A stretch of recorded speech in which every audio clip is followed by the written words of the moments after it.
Hi there, English learners. You're watching Easy and Fast English Learning, and I'm Ethan. Here we make English simple, practical, and easy to use in real life. No confusing grammar talk, no pressure, just clear lessons that help you speak faster, understand more, and sound more natural step by step. Have you ever been in a meeting and you knew the answer, you had a good idea, but when you opened your mouth, the words just disappeared? Like your English suddenly packed a small bag and took a vacation without telling you. You are not alone. This happens to so many English learners.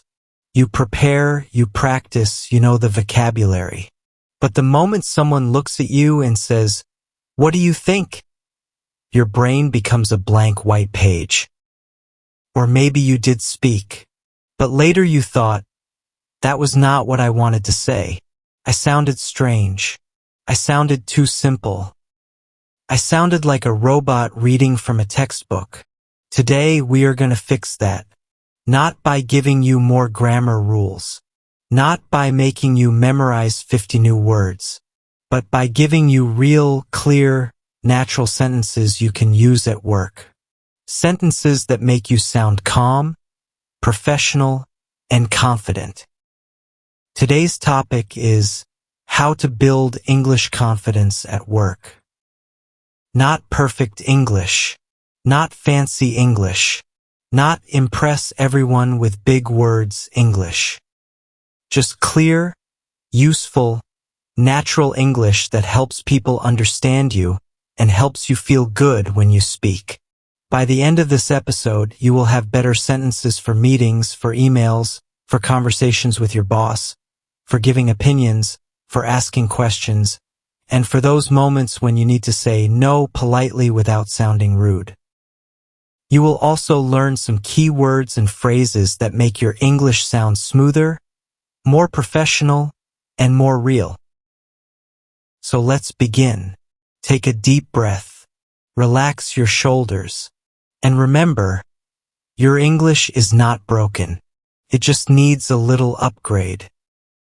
Lesson 1. Ask questions without feeling stupid. Here is something very common. You are in a meeting. Someone explains something. Everyone nods. But you did not understand. Maybe they spoke too fast. Maybe they used a word you don't know. Maybe the idea was just confusing. But you stay quiet. You don't ask. Because you think, if I ask, everyone will know my English is not good enough. Let me tell you something important. Asking questions is not a sign of weakness. It is a sign of intelligence. The smartest people in the room ask the most questions. They are not afraid to say, "Wait, can you explain that again?" Now, let's look at the basic sentence many learners use. The basic sentence is, "I don't understand." This is not wrong, but it sounds a little flat, a little sudden, like dropping a brick on the table. It does not give the other person any direction. They don't know what part you didn't understand. Here's a better sentence. Could you walk me through that one more time? Do you hear the difference? This sentence is polite. It is clear. It tells the other person, I am listening, I am interested, but I need a little more help. Let me explain the key phrase here.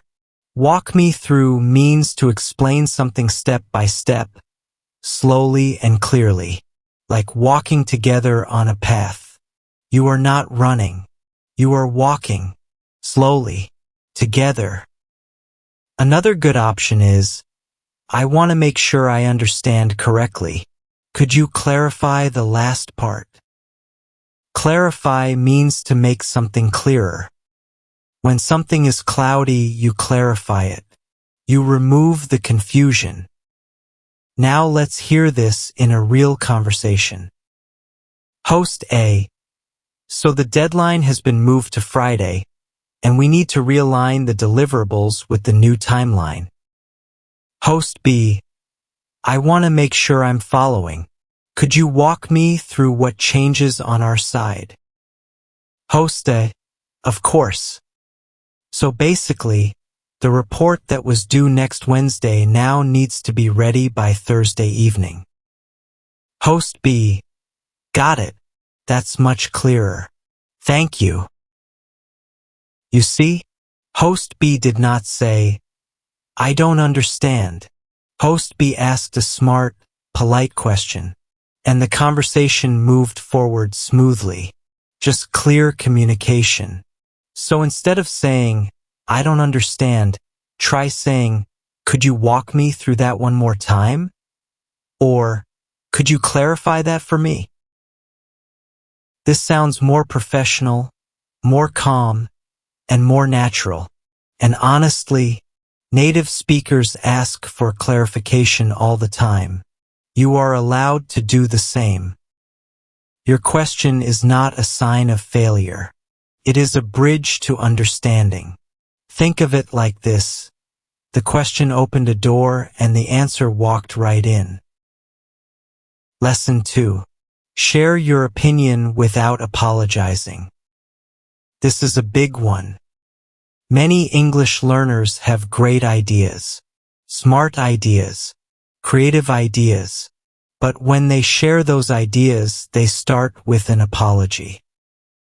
They say things like, sorry, maybe this is a bad idea, but, or, I'm not sure, but maybe, or this is probably wrong, but. Why are you apologizing for your own brain? Your idea did not commit a crime. It does not need a lawyer. It just needs a clear sentence to carry it into the room. The basic sentence is, I think maybe we should do something different. This is okay, but it sounds uncertain. Sounds like you don't trust your own idea.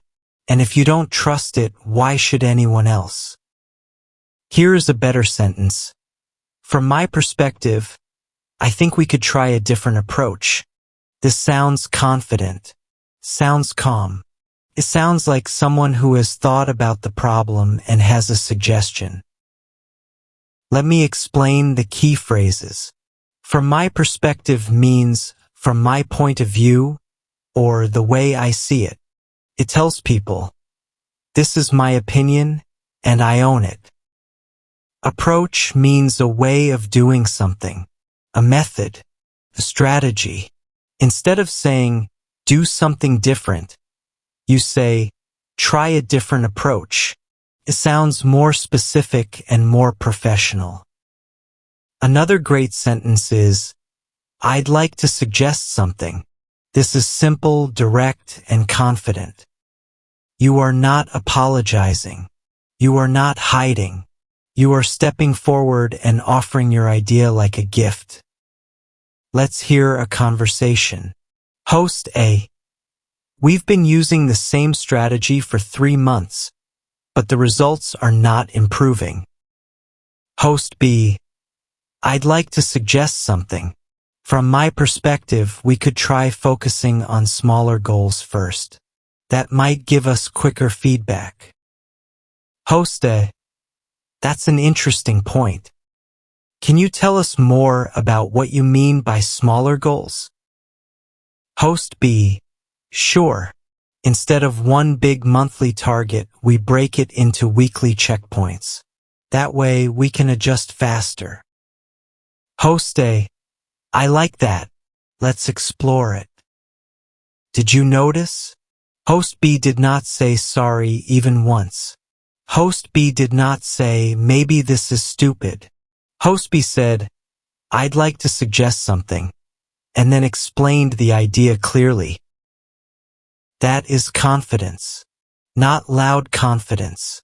Not aggressive confidence. Quiet, calm, clear confidence. So instead of saying, sorry, maybe this is wrong, but try saying, I'd like to suggest something, or, from my perspective, we could try. This helps you sound more natural, more professional, and more like someone whose ideas deserve attention. Because they do. Lesson 3. Disagree without starting a war. Okay, this one is tricky. Disagreeing in English, especially at work, can feel dangerous. You don't want to sound rude. You don't want to make someone angry. You don't want to create an awkward moment that follows you to the coffee machine for the next 3 weeks. But sometimes you disagree, and that is okay. Disagreement is not conflict. It is conversation. The key is how you say it. The basic sentence is, "No, I don't agree. That's not right." This is very direct.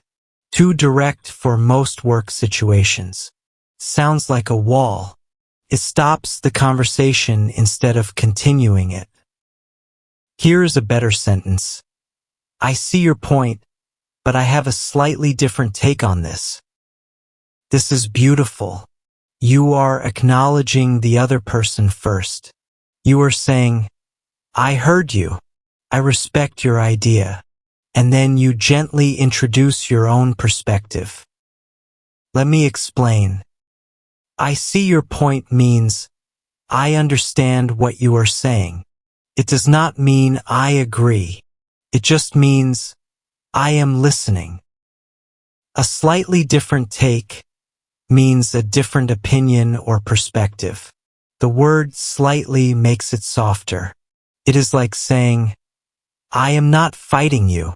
I just see it from a different angle." Another useful sentence is, "That's a fair point. I just add that." This is great because you are building on what the other person said, not destroying it. You are adding, not subtracting. You are a teammate, not an opponent. Let's practice with a conversation. Host A, "I think we should launch the product next month. The sooner, the better." Host B, "That's a fair point, and I understand the urgency. I just add that if we wait 2 more weeks, we could include the customer feedback from the beta test. That might make the launch stronger." Host A, "That's worth considering. 2 weeks isn't a long delay if it improves the product." Host B, "Exactly. It's not about slowing down. It's about launching with more confidence." See how smooth that was? Just 2 people exchanging ideas like passing a ball back and forth. Nobody dropped it. Nobody threw it at anyone's face. So instead of saying, "No, that's not right," try saying, "I see your point, but I have a slightly different take." Or, "That's a fair point. I just add that." This helps you disagree respectfully, professionally, and without making the room feel cold. Your disagreement is not a weapon. It is a contribution. Think of it like adding a new color to a painting, not erasing someone else's brushstroke. Lesson 4. Say no without sounding rude. This is something many learners struggle with. Saying no. At work, people ask you to do things. Sometimes you cannot do them. Sometimes you should not do them. But saying no feels impossible. So what happens? You say yes. You say yes to everything. And then you are stressed, overwhelmed, and working until midnight on something that was not even your responsibility. Your yes should not be a prison. Let's learn how to say no in a way that is polite, clear, and professional. The basic sentence is, "No, I can't do that." This is honest, but it is very short and can sound cold. It gives no explanation and no alternative. Here's a better sentence. "I appreciate you thinking of me, but I don't have the bandwidth for that right now." Let me explain. "I appreciate you thinking of me" is a warm opening. It shows respect. It says, "Thank you for asking." Bandwidth is a very common word in professional English. It means capacity, time and energy available. If you don't have bandwidth, it means you are already full. Your plate is already full. There is no room for more food on this plate. Another option, I'd love to help, but my current workload won't allow it. Could we revisit this next week? This is great because you are not just saying no. You are offering a future possibility. You are saying, not now, but maybe later. This keeps the relationship warm. Let's hear a conversation. Host A, "Hey, could you take over the client presentation on Thursday? I have a conflict." Host B, "I appreciate you asking. Honestly, I don't have the bandwidth this week. I'm finishing the quarterly report and it's taking all my focus." Host A, "I understand. Do you think you could help me review the slides instead? That would take less time." Host B, "That I can do. Send them over and I'll take a look tomorrow morning." Host A, "Perfect. Thank you." Notice what happened. Host B said no to the big request, but Host B offered a smaller alternative. This is a very professional move. You are not refusing to help. You are being honest about your limits while still being a team player. So instead of saying no, I can't, try saying, "I appreciate you thinking of me, but I don't have the bandwidth right now," or "I'd love to help, but my current workload won't allow it." This helps you protect your time without damaging your relationships. Your no is not selfish. It is honest, and honest people are trusted people. Lesson 5. Give feedback without sounding harsh. At some point in your career, you will need to give feedback. Maybe to a colleague, maybe to someone on your team, maybe even to your boss. And this is where many people freeze, because giving feedback in English feels like walking through a room full of glass. One wrong word and everything breaks. But feedback does not have to be scary. It does not have to be harsh. Good feedback is like a flashlight. It helps people see what they could not see before. It does not blind them. It guides them. The basic sentence is, "This is not good. You need to fix it." That sentence has no cushion. It is like sitting on a wooden chair with no pillow. Technically functional, but not comfortable. Here is a better sentence. "This is a solid start. I think we can strengthen it by adjusting a few things." Do you feel the difference? You are starting with something positive. A solid start means it is good. It has potential. Then you introduce the improvement gently. Strengthen means to make stronger. Adjusting means making small changes, not throwing everything away. Another useful phrase, "I have a few suggestions that might help take this to the next level." Take this to the next level means to improve it, to make it even better. It implies that the work is already good, but it can be great. Let's practice. Host A, "I finished the draft for the client proposal. Can you take a look?" Host B, "I just read through it. This is a solid start. The structure is clear and the main points are strong." Host A, "Great. Any areas I should improve?" Host B, "I have a couple of suggestions. The introduction could be a bit more engaging. Maybe start with a question or a short story about the client's challenge. And in section 3, I think we could add one more data point to support our recommendation." Host A, "That makes sense. I'll revise those parts. Thanks for the feedback." Host B, of course. You're doing great work on this. See? The feedback was honest. It was specific, but it was also kind. Host B did not say, "This is boring" or "Section 3 is weak." Host B said, "The introduction could be more engaging, and we could add one more data point." These are constructive suggestions, not criticisms. Constructive means helpful and focused on improvement. It builds something. It does not tear something down. So instead of saying, "This is not good," try saying, "This is a solid start. I think we can strengthen it by," or, "I have a few suggestions that might help." This helps you give feedback that people actually want to hear. Feedback that makes them better, not smaller.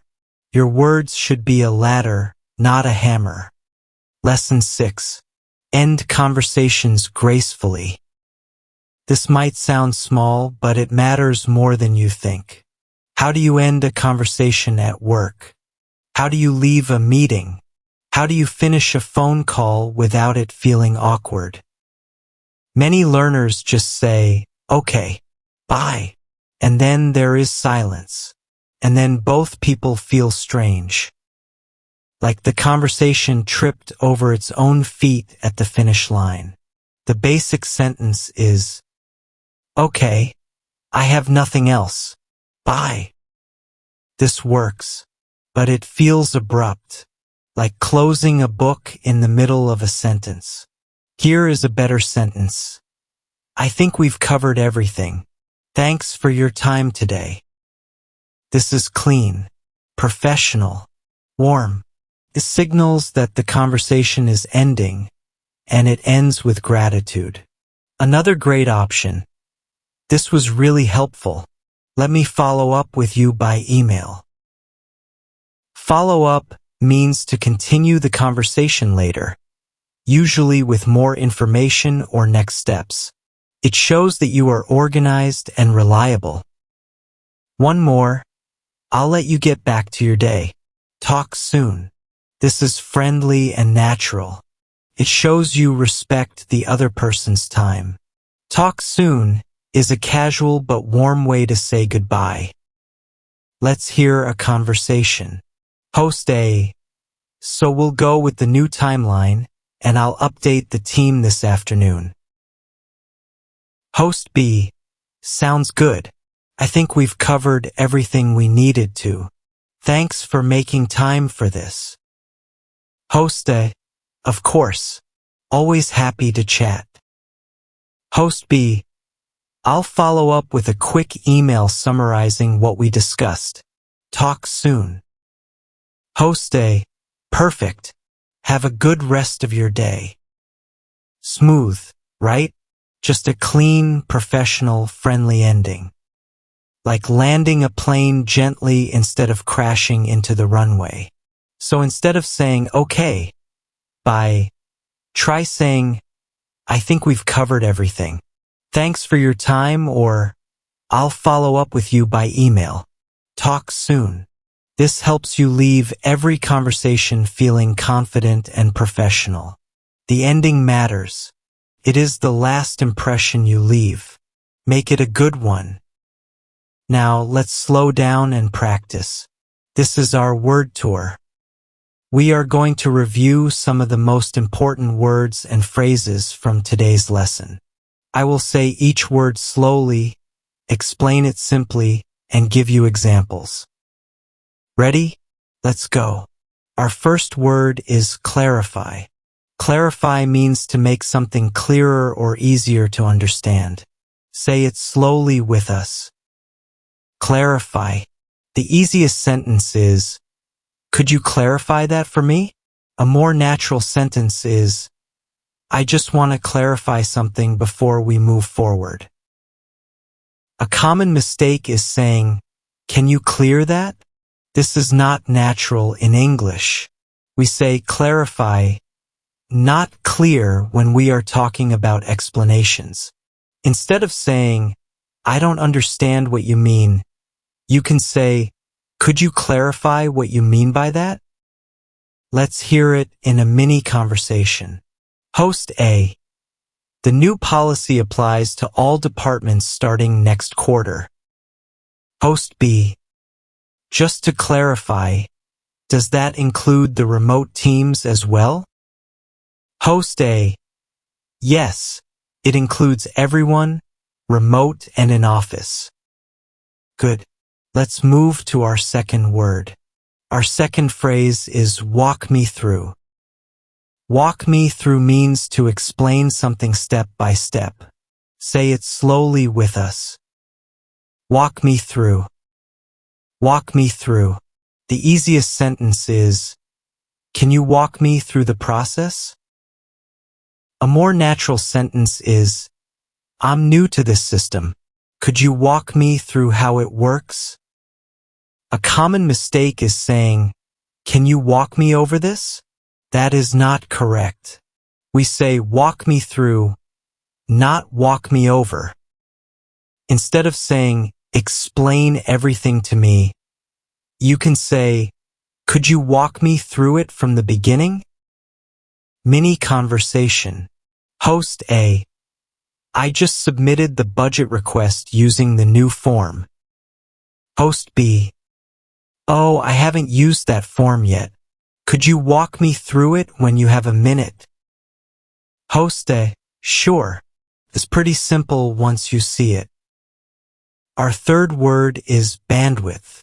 Bandwidth means the amount of time, energy, or capacity you have available. Say it slowly with us. Bandwidth. Bandwidth. The easiest sentence is, I don't have the bandwidth for that right now. A more natural sentence is, my bandwidth is limited this week because of the product launch.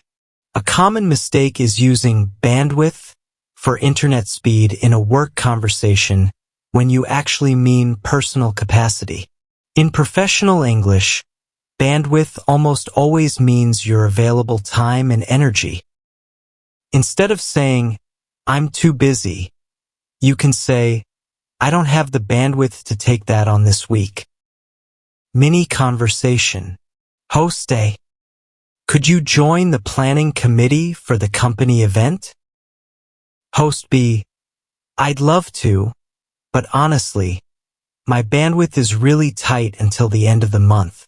Can I join next time? Host A. Absolutely. I'll keep you in mind. Our fourth phrase is, from my perspective. From my perspective means from my point of view or the way I see things. Say it slowly with us. From my perspective. From my perspective. The easiest sentence is, from my perspective, this plan could work. A more natural sentence is, from my perspective, the biggest challenge is not the budget. It's the timeline. A common mistake is saying, in my perspective. We say, from my perspective, not in my perspective. Instead of saying, I think, you can sometimes say, from my perspective, to sound more thoughtful and professional.